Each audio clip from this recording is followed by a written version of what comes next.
I loved Hillary and Bill. You know that. They were friends. Yep. They said they should have listened to me later. You got to go in those union. We all have to go in those union halls. Welcome back to America Decides. That was some of my conversation on the takeout with Michigan Democratic Congresswoman Debbie Dingell way back on September 29th. Feels like a couple of lifetimes ago. Dingell saw trouble earlier than most for Hillary Clinton in Michigan. That was back in 2016. Congresswoman Debbie Dingell joins us now for a take on where things currently stand. She joins us via Zoom from Ann Arbor, which, if you are curious, is in Washtenaw County, Michigan. Debbie, it's great to see you. I know it's close in Michigan. Do you detect momentum in one direction or another presently? Major, it's good to be with you. And to be perfectly candid, it's tight. It's just absolutely tight. And who turns out, who votes, is really going to make the difference. And I could not make a prediction right now. Whose ground game looks better to you? Well, the vice president's ground game is very strong. The voter contact is there.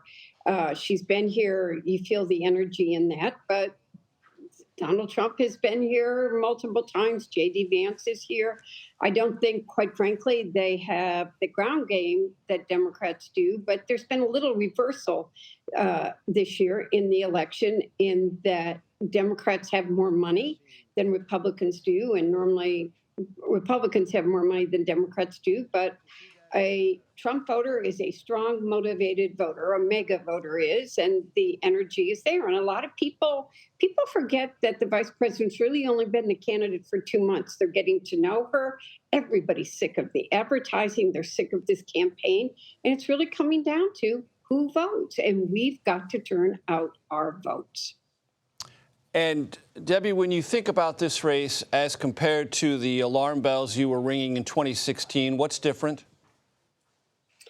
So, I've been thinking about this a lot because at this point I had said to you, she's going to win and nobody believes me. 2020, I knew that Biden was going to win and I felt comfortable.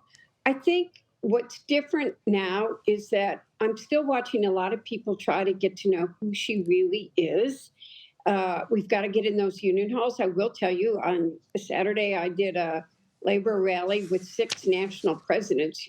In 2016, national presidents knew they had a problem in their union halls, but they didn't want to admit it. Now, the union leaders are in talking to their membership, doing that comparison.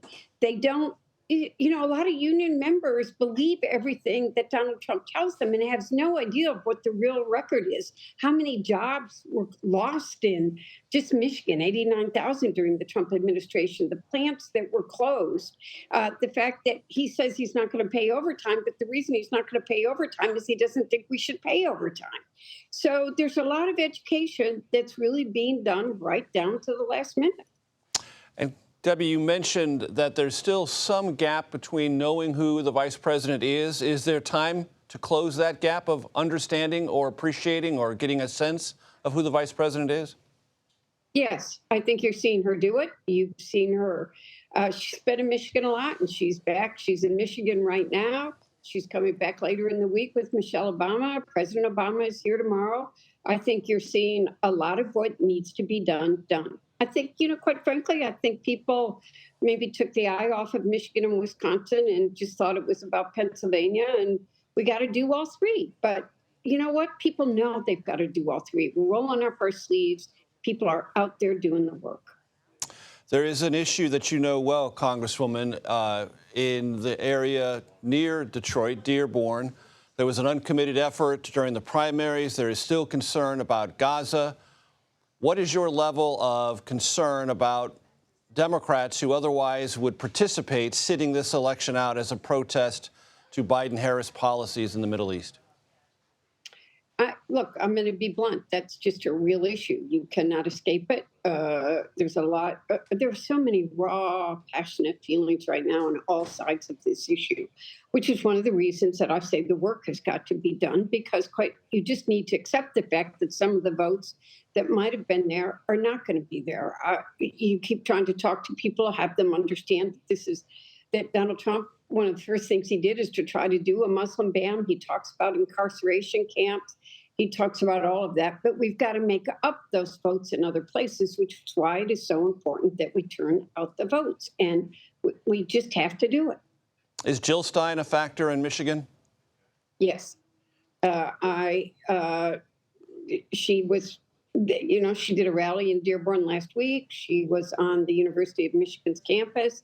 A vote for Jill Stein, in my mind, is going to be a vote to help Donald Trump. But third-party candidates have notoriously caused problems in Michigan. So we've got to, it's not, I understand why people are voting for Jill Stein, but she's not going to, the reality is, and I say this with all due respect, she's not going to win the presidential election. And people really need to think about what the next 4 years will be about and what the contrast is in these two candidates. Always a candid conversation. Congresswoman Debbie Dingell, thanks so very much. Thank you.